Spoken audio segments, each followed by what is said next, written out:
Elizabeth Warren on Friday evening sent out a series of tweets that, in addition to calling out Donald Trump for his criminality, rebuked Congress for enabling him. After the Mueller report, Congress had a duty to begin impeachment, wrote Warren. By failing to act, Congress is complicit in Trump's latest attempt to solicit foreign interference to aid him in U.S. elections. Do your constitutional duty and impeach the president. Warren was not impolitic enough to refer directly to the Speaker of the House, Nancy Pelosi, but the implicit criticism was clear. It was also well-deserved. Pelosi's calculated timidity on impeachment is emboldening Trump, demoralizing progressives, and failing the country. The House Speaker is a master legislator, and by all accounts incomparable at corralling votes. But right now, Democrats need a brawler willing to use every tool at her disposal to stop America's descent into autocracy, and Pelosi has so far refused to rise to the occasion. As Representative Jared Huffman tweeted, "We are verging on tragic fecklessness." Part of Pelosi's rationale for not impeaching after the release of the Mueller report was that such a move didn't have majority support in the country or bipartisan support in Congress. Her allies worried that were Trump to be impeached in the House but not convicted in the Senate, he could emerge stronger than ever. Many Democrats in swing districts wanted to steer clear. These were reasonable concerns, but inaction signaled to Trump that he would face no consequences for obstructing justice or for seeking a foreign powers help in undermining a political opponent. Listen to The Argument podcast every Thursday morning, with Ross Douthat, Michelle Goldberg and David Leonhardt. Now Trump has used the power of the presidency to do just that. We don't yet know all the details in the whistleblower report filed by a member of the intelligence community, which is now being kept, possibly illegally, from Congress. But there's little question that the president tried to pressure the government of Ukraine to investigate Joe Biden and his son, Hunter Biden. Both Trump and his ranting disgrace of a lawyer, Rudy Giuliani, have admitted as much on television. The idea was to try to force Ukraine to provide grist for a thoroughly debunked right-wing conspiracy theory that as Vice President Biden targeted a Ukrainian prosecutor on his son's behalf. While Trump was strong-arming the reformist Ukrainian President Volodymyr Zelensky, his administration had frozen $250 million in security aid that the country desperately needed to defend itself against Russia, which invaded in 2014. It doesn't matter if there was an explicit quid pro quo. Zelensky knew what Trump wanted from him. Trump deployed American foreign policy to extort a vulnerable nation to help his re-election campaign. Trump's latest defilement of his oath of office has pushed some previously reluctant Democrats, like the House Intelligence Chairman Adam Schiff, toward impeachment.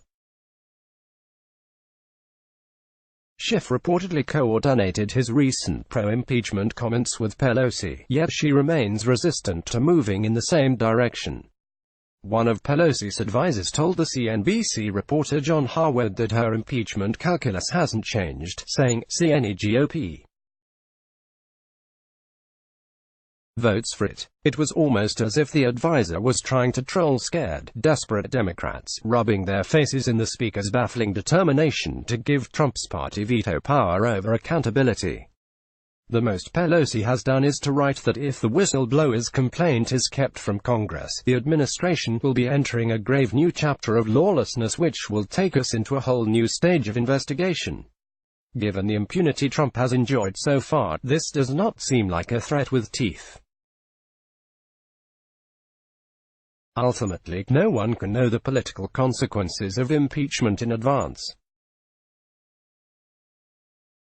I find it hard to imagine how months of televised hearings into a widely hated president's comprehensive corruption could help him, but I can't see the future. Perhaps impeachment in the House without removal in the Senate would allow Trump to convince some voters he's been exonerated, though so does the failure to impeach him at all.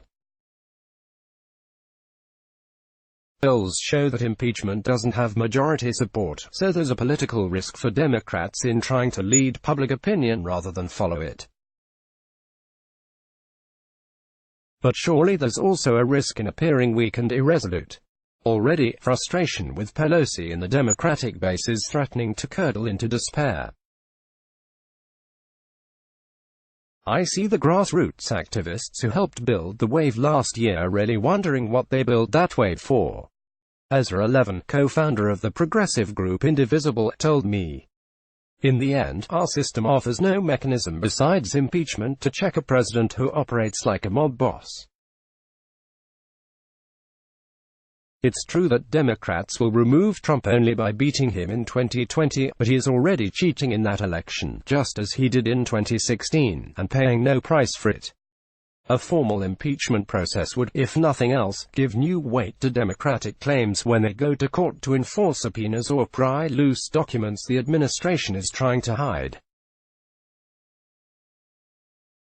It would show that Democrats are serious when they say that Trump's behavior is intolerable, and potentially allow them to seize control of the day-to-day narrative of this rancid presidency. Trump does not want to be impeached. A Monday Politico headline says, Trump's team is trying to stop impeachment before it starts. It's hard to imagine why any Democratic leader would assist them. Related more from Opinion on the whistleblower complaint about Trump. Opinion, David Leonhardt, Donald Trump vs. the United States of America, Sept. 22, 2019. Opinion, Charles M.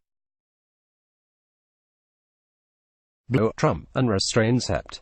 22, 2019. Opinion, Maureen Dowd, Trump walks a crooked mile, Sept. 21, 2019. Opinion, Nicholas Kristof, Trump and election interference, whistleblower edition, Sept.